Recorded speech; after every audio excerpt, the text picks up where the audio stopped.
Here is a Sephardic story, a Jewish Sephardic story. Once there was a king. I guess this was in Baghdad or somewhere. And he had an advisor, two advisors. One of them was a Jew, and the other one was an Arab. The Jewish advisor's name was Rabbi Abram, and the Arab advisor's name was Abdul Dieno. That was his name. The Arab advisor was tremendously jealous of the Jewish advisor. He couldn't be happy being an advisor on his own. Couldn't bear it. Couldn't bear the sight of the Jew. Just the fact that the Jew was there, he couldn't bear it. It made his whole life one big misery. He had to get rid of this Jew somehow or other. He didn't know how to do it. And one day, he got a genius idea. How to get rid of the king. How to get rid of this Rav Avram. So he made a plot. He had a servant, this Abdul Dienu. He had a servant, and he asked the servant, listen, I want you to break into the king's room and bring me the diamond which is in his turban. So the servant said, listen, I'm your servant, but this is a very dangerous thing. How am I going to get in? He says, no problem. I got a key. I duplicated the king's key to his room. And what you do is when the king is not there in the daytime, you go into the king's room and I give you the extra key. You go in the king's room and you clean up like you usually do. You clean up the place, but you don't leave. You lock the door from the inside and you hide under the king's bed or some other place, in the king's closet, wherever, it's someplace, and where they'll never catch you. And then in the nighttime, when the king is asleep, the king is a very sound sleeper, very, very big snorer. You go to the king's turban and you take out the diamond from his crown. And then you put this diamond in. It's a glass replica. What do you say? I'll give you a big reward. He said, okay, we'll do it. So we did it. The next night, the next day, the servant went into the room.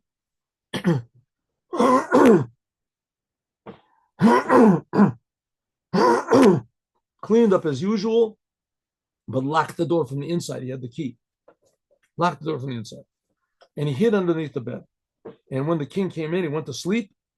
As the king didn't know anything, he got out, took out the turban, put the diamond in, the glass diamond, hid there until the next morning, when the king left again. He took the key and left.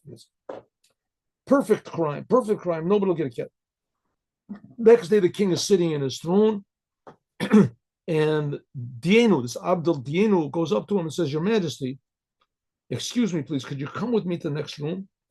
I have something secret. He says, of course, why not? Goes to the next room and says, listen, Your Majesty, I have a suspicion that the diamond that's in your crown is not in the turban, whatever, it's not genuine. I see it hasn't got the same shine as a genuine diamond. I have an eye for those things. The king said, can't be. He calls in one of his experts. The expert says, Your Majesty, this is genuine glass. It's crystal. It's not diamond. Somebody fooled you. The king said, wait, someone fooled me. This is really bad news. What am I going to do? So, well, I don't know what to do. Somebody told. So listen, if it gets around, one second, just 1 second.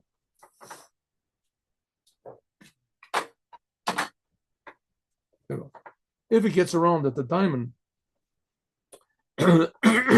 was stolen, then it's going to be bad news. What should we do? So he said, this Abdul Diana says, listen, I'll tell you what to do. You go around to all the Jews. The Jews, they all deal with precious gems. The Jews, they know what's going on. If anyone knows what this diamond is, it's the Jews. Somebody tried to sell it to the Jews. They tried to foist it out to the Jews. The Jews have connections. They have connections in other cities, in other towns, in other countries.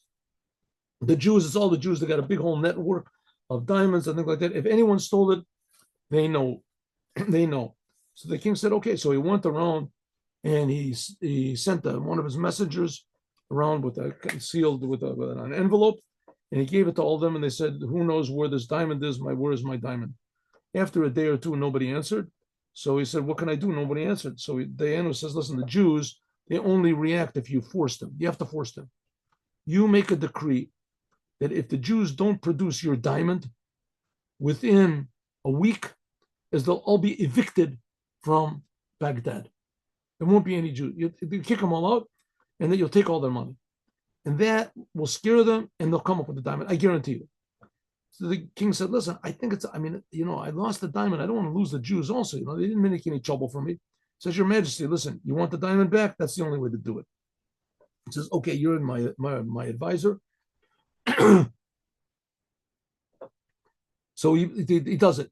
He does it. He goes around to all the Jews, and there's a proclamation that if the Jews don't produce this diamond within 7 days, that they're all going to be evicted from the country, from Baghdad, from all Iraq. I don't know, whatever back then there was Iraq, whatever from out of Baghdad. In any case, they'll be evicted. No, so the Jews hear this. It's terrible. It's going to be. Not only that, it happened to be that this decree happened like 7 days before Passover. So it's going to be the Passover night. It's going to be the seventh day. So the Jews gather to the synagogues, and they're all praying, and they're all fasting, and they're this. Please, God, find the diamond. Who stole the diamond?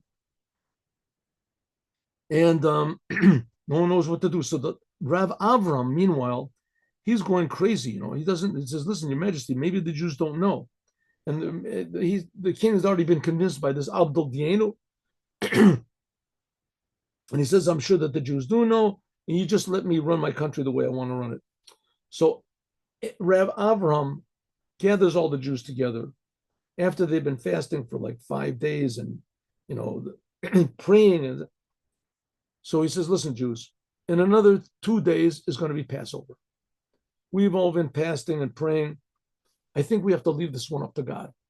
It's not going to work. Everyone go home, clean up your houses, bake matzah, get everything ready. We'll have the night of Passover. At least we'll be happy before we get evicted. At least we'll make Passover." Everybody said, "Okay." So they all went home, and meanwhile comes the seventh night, and the king is pacing back and forth in his chambers. And the king is saying, "Wow, what have I done? I like the Jews. I got nothing against the Jews. The Jews have always been, friends. They've always been loyal. They never make any trouble.